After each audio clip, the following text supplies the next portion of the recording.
আব্বা 2000 টাকা দাও, পরীক্ষার ফিস দেওয়া লাগবো। আচ্ছা তোর বন্ধু তুমি শুই নানি কত টাকা? আব্বা শুই না কি করবা? তুই তো সত্যিই কইতাছস, তাহলে কনফার্ম হতে সমস্যা কি? হ্যালো বাবা সাব্বির, তোমাকে পরীক্ষার ফিস কত? বন্ধু শিওর ওর বাবাকে বেশি বলছে, নয়তো আমাকে ফোন দিত না। হ্যাঁ আঙ্কেল 2500 টাকা। 2500 টাকা কইলো। খারাপ, তোর বন্ধু আরেকটার কল দি। জিশানের আব্বা বলতেছি, বাবা তোমাকে পরীক্ষার ফিস কি 2500 টাকা? বন্ধু ওর বাপরে 2500 টাকা কইছে, আমি একটু বেশি কই, পরে ওর থেকে কমিশন নিমুনি। হ্যালো আঙ্কেল, আমগো পরীক্ষার ফিস 2500 টাকা না তো 3500 টাকা। ও তো 3500 টাকা কইলো, তুই এত কম কইলি কে?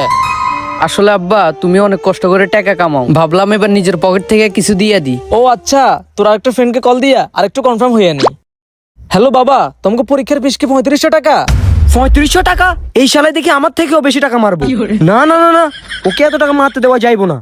হ্যালো আঙ্কেল, পরীক্ষার ফিস 3500 টাকাই, কিন্তু আমাদের ফদান ম্যাডাম আছে না, ওনাকে 3000 টাকা দিলেই উনি মাইনে যাবে। আচ্ছা আচ্ছা, দিতেছি দিতেছি। না আব্বা, আমাকে অনলাইনে দিও না, আমাকে ক্যাশ দাও। আসলে আমি বাজার থেকে আসার সময় তোকে স্কুলে গেছিলাম, ফিস দিয়েছি, মাত্র 200 টাকা নিচ্ছে।